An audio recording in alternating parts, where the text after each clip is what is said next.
Media, your home of humanitarian journalism. The time is 5 minutes past 9, and this Alpha News and Views is sponsored by Africa Muslims Agency. Africa Muslims Agency, a beacon of hope to communities for over 35 years in Africa and beyond. And in a bit, we'll be having one of my favorite segments of the show. We'll be having Jummah Inspirations, and this week's edition will be given by Moulana Ahmed Tahir, and he's joining us via telephone. Assalamu alaikum, Moulana. Jazakallah so much for giving us your time, and welcome to Salam Media, and welcome to this week's edition of Jummah Inspirations. Bismillah. Assalamu alaikum wa rahmatullahi ta'ala wa barakatuh. Wa alaikum salam to you, brother, and assalamu alaikum wa rahmatullahi ta'ala wa barakatuh to all the listeners of Salam Media. Alhamdulillah Rabbil Alameen. We say praise Allah subhanahu wa ta'ala, the Rabb and the Master of the universe. Wa salatu wa salamu ala Sayyidil Mursaleen, and the leader of all prophets, our Nabi Muhammad sallallahu alayhi wa sallam. القرآن المجيد بعد أعوذ بالله من الشيطان الرجيم إن الله وملائكته يصلون على النبي يا أيها الذين آمنوا صلوا عليه وسلموا تسليما اللهم صل على سيدنا محمد وعلى آل سيدنا محمد وأصحابه وبارك وسلم. قال الله تعالى أيضا بعد أعوذ بالله من الشيطان الرجيم يا أيها الذين آمنوا استعينوا بالصبر مع الصابرين ولا تقولوا لمن يقتل في سبيل الله أموات بل أحياء ولكن لا تشعرون ولنبلونكم بشيء من الخوف والجوع ونقص من الأموال والأنفس والثمرات وبشر الصابرين الذين إذا أصابتهم مصيبة قالوا إنا لله وإنا إليه راجعون. Jamaat al-Muslimin, and for the listeners of the media, it is a privilege and honor to be on the radio on this great day, Yawm al-Jumu'ah. And my discourse today is with regards to the aftermath of the martyrdom of the son of the grandson of the Nabi Muhammad sallallahu alaihi wasallam and his family.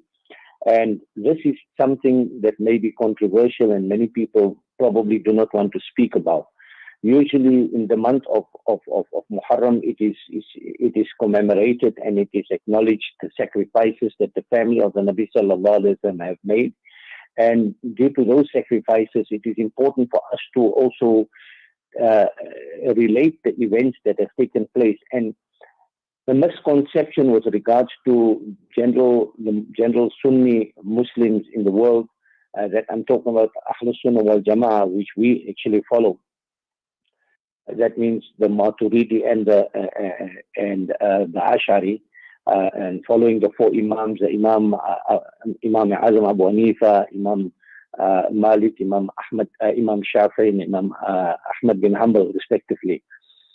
Being of Ahlus Sunnah wal Jama'ah, I need you to understand that when I mention all these things, it's for you to understand completely that this is not a discourse for any other ideology or any other kind of people from a different sect or anything like this. This has got to do with regards to the history and the martyrdom of the family of the Nabi Muhammad Mustafa sallallahu alayhi wa sallam. And that martyrdom has taken place, and I'm sure in the month of Muharram, many things have been spoken about. The aftermath, in other words, after the martyrdom and the massacre of the families of the Nabi Muhammad sallallahu alayhi wa sallam, what actually took place after that? And I understand it is a sensitive topic, and many ulama sometimes don't want to mention it, but Islam is a transparent religion, and we should make it known with regards to what has taken place as far as the atrocities on the family and the close companions of the Nabi Muhammad sallallahu alayhi wa sallam. All right? Hello? Hello? Are we still online? Okay.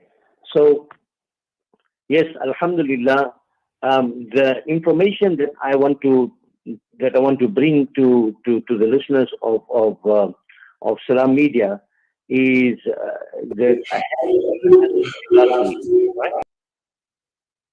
Hello? Yes, yes, I'm still here. Yes. Okay.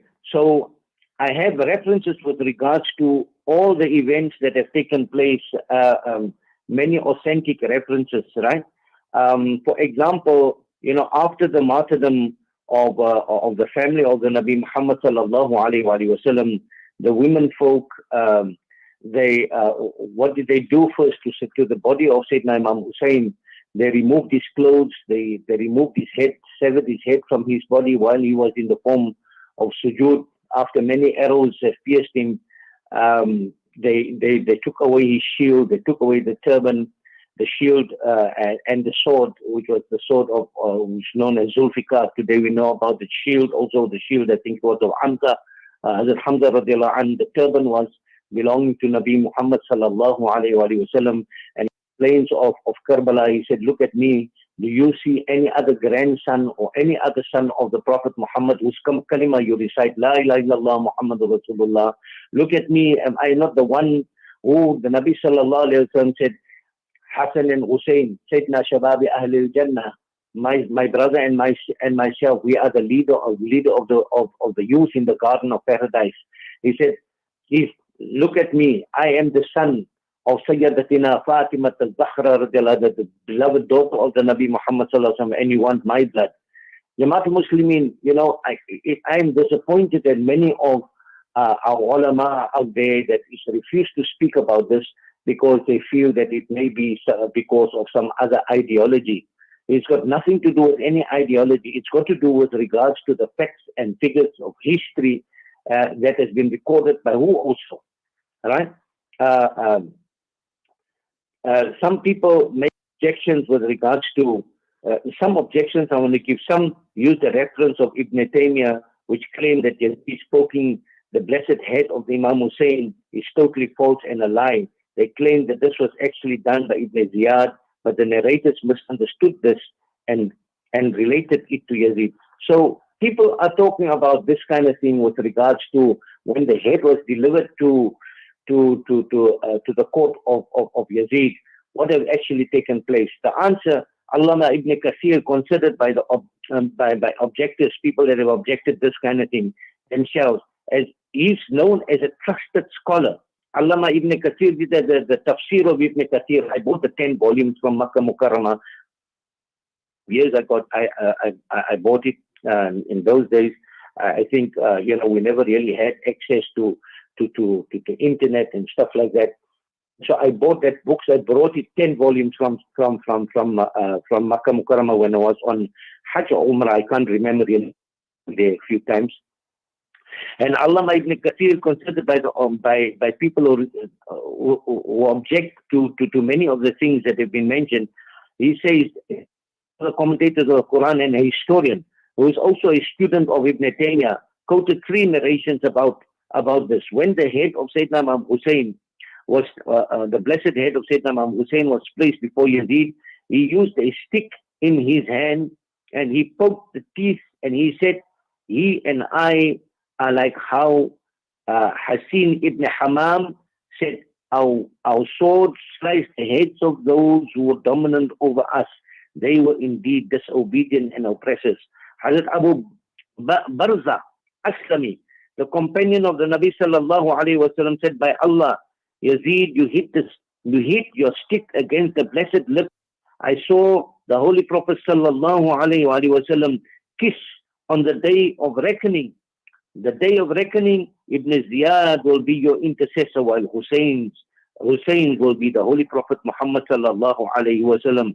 Nabi sallallahu alaihi wasallam will be the intercessor of Sayyidina Imam Hussein. And he stood up and then left the gathering. This is recorded in Bidayah wa Nihaya. The problem is that we don't want to talk about these things because it is sensitive. I can understand that.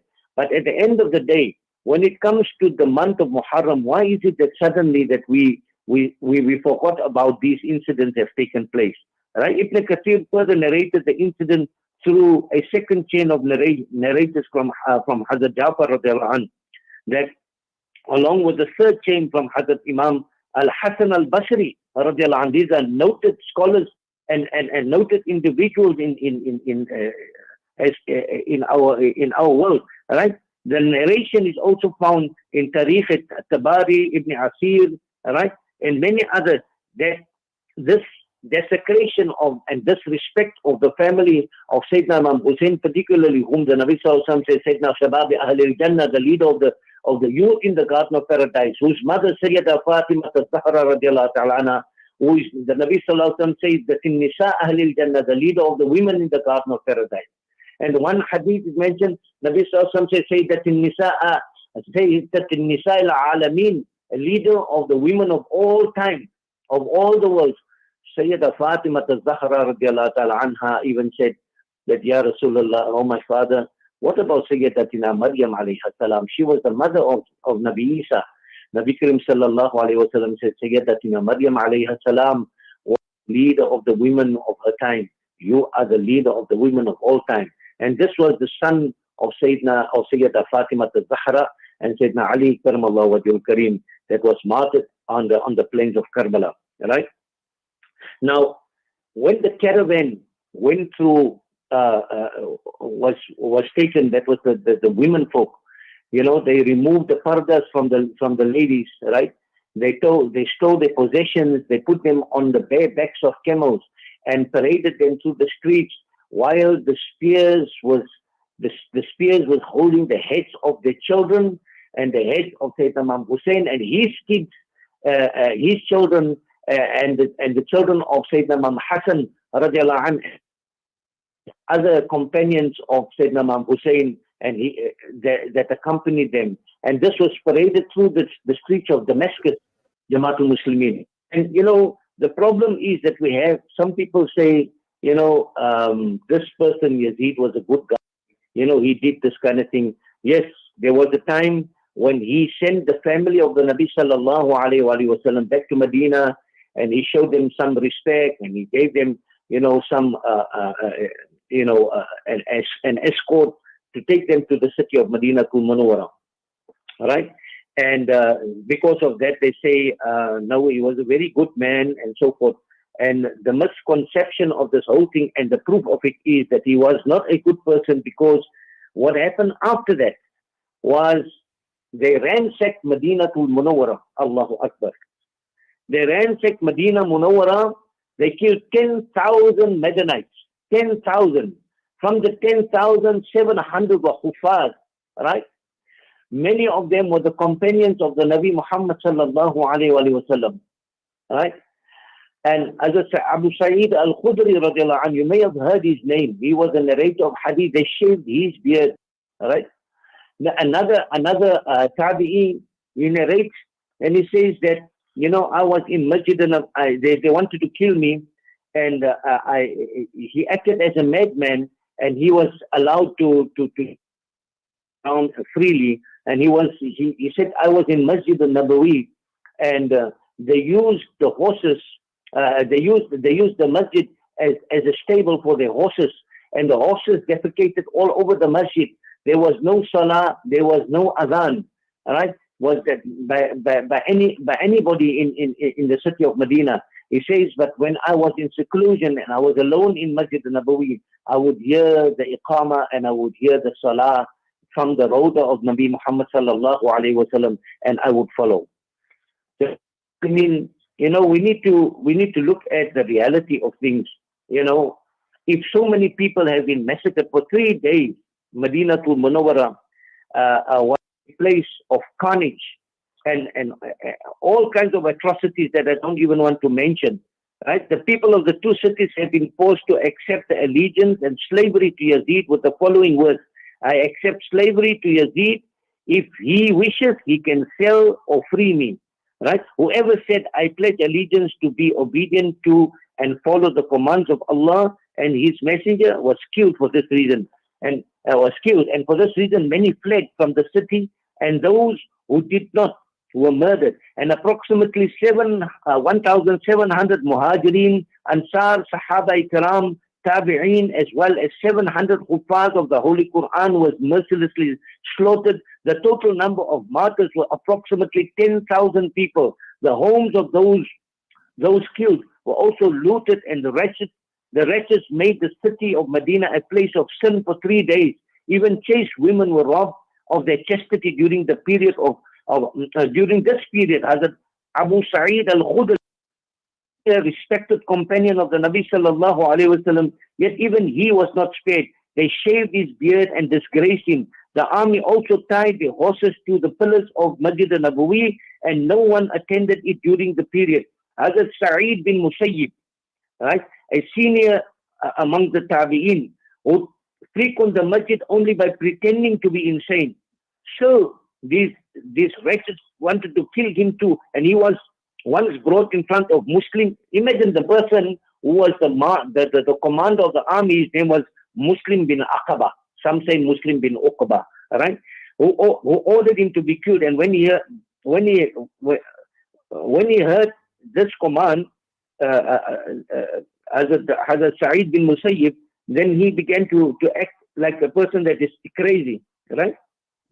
It is this very Hazrat Sa'id bin Musayyib who narrates, there was no one in Masjid al-Nabawi during these days except me. The people of Syria came to the masjid and saw me and said, what is this old man doing here?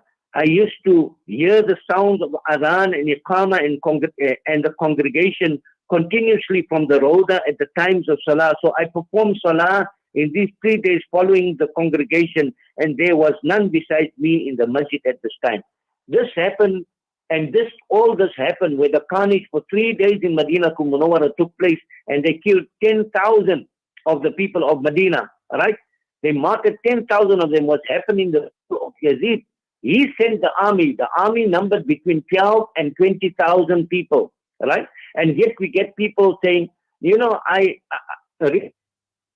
Imam of a masjid here some time back before the COVID period, and one of the senior students of a particular Darul Uloom came to me, and I don't know if they know I was talking. It was during the month of Muharram. It happened a few years ago, and I think maybe just to check on me or to taunt me, or for some reason, they said, no, I'm a senior student. We are in our final year, and our Ustad told us that we must write some, good things about Yazid, and therefore I've come to you. If there's anything that you can tell me that I can write. Look, there are various different individuals whose name was Yazid, right? So do not be confused with the ones that conquered Constantinople. That was the uncle that was the brother of Hazrat Amir Muawiyah.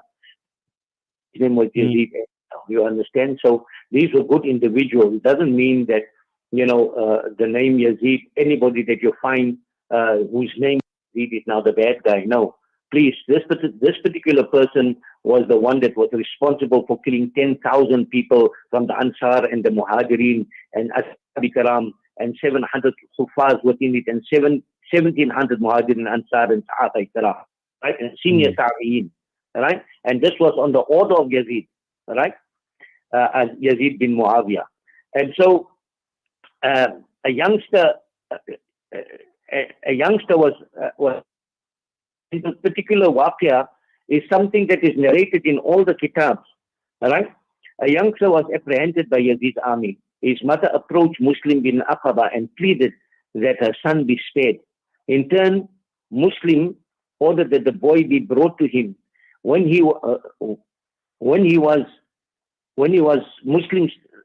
came in front of this, the leader, the general by the name of Muslim, cut off his head in front of the mother, and he gave the head to the mother, and he said, be thankful that you are alive. You came very dramatically to take your son. When Muslim invited the people to pledge allegiance to Yazid, some of them pledged allegiance merely in fear of losing their lives and wealth. Right? There was a pious person from the Quraysh tribe who said at the time of allegiance, I pledge allegiance to obedience towards Allah and not towards sin. Muslim commanded that he be killed, right? And he was he was one of the senior companions of the Nabi sallallahu alaihi wasallam, right? Right? The mother of this individual was killed. This boy's name was Yazid. That's why she was called Yazid. So it's a different individual. You can be confused, right? So her name was bin Rabiya, who took an oath, if I become powerful enough, I will definitely burn this person, general of the army. And eventually, before this man left with his army to go and attack Makkah Mukarramah, Hazrat Abdullah bin Zubair was the leader of the people in Makkah Mukarramah, a senior companion of the Nabi sallallahu alayhi wa sallam. When he left Muslim, when he with his army, on the way, he passed away, he died. And that mother dug up the grave and she burnt that body. It has been reported in all the books. This particular waqah has been reported in all the books. It has been witnessed by so many people. And I felt that it is important to mention, right? Hazrat Anas radiallahu anhu reports that Nabi sallallahu alayhi wa sallam said, he who harms the believer has actually harmed me. And he who harms me has harmed Allah subhanahu wa ta'ala azza wa jal. Right? This is reported in this. The harm that they caused to the people of Medina Munawwara was terrible, right? Then an attack on Makkah Mukarramah took place, right? So what had taken place that were in revolt because of what took place to the family of the Nabi sallallahu alayhi wa sallam, particularly Sayyidina Imam Hussein. So Hazrat Abdullah bin Umar and Hazrat Abdullah bin Zubair, they were the ones that were in Makkah Mukarramah. So Imam Hussein went to meet the governor when he was summoned after Hazrat Abdullah bin Zubair did not he didn't go to Makkah at that time, right? And from the time he entered the city, right, until now, the companion spent his days in the protection of the sanctity of the Haram. And when the people of Hijaz later became dissatisfied with Yazid, due to action and conduct, Hazrat Abdullah bin Zubair called them to unite against him and delivered an inspiring lecture, the summary of which is follows. Now, this was the lecture that he gave, Hazrat Abdullah bin Zubair. Unfortunately, Moulana, we have run out of time. We've been going on for a bit, but I'm pretty sure we'll be getting you for the next edition of our weekly Jummah Inspirations. Jazakallah so much for giving us your time. Really appreciate it. Okay, Jazakallah khair, ahsanul jaza. Inshallah, I hope that we can continue the speech of Hazrat Abdullah bin Zubair that he made before the attack on the city of Makkah Mukarramah, where many people have lost their lives and became shaheed. Allah subhanahu wa ta'ala gave this ummah a chance to reflect upon standing for what is haqq. We can see what is happening in Gaza, and the Muslim nations are standing and looking on, and nobody is doing anything. With all the might and the power that we have and the numbers that we have, we are not doing anything. May Allah subhanahu wa ta'ala give us hidayah. And I want to close with this ayah. أعوذ بالله من الشيطان الرجيم. إن الله لا يغير ما بقوم حتى يغيروا ما بأنفسهم. Allah will not change the condition of a people until they do not change it within themselves. Shukran jazilan. Wassalamu alaikum wa rahmatullahi wa barakatuh. Ameen. Jazakallah so much, Moulana. That was the weekly Jummah Inspirations, and today's edition we had Cape Town-based Moulana Ahmed Tahir Mohamed giving us our weekly Jummah Nasiha. We're going to take a quick break. When we come back, we'll be having a really interesting interview.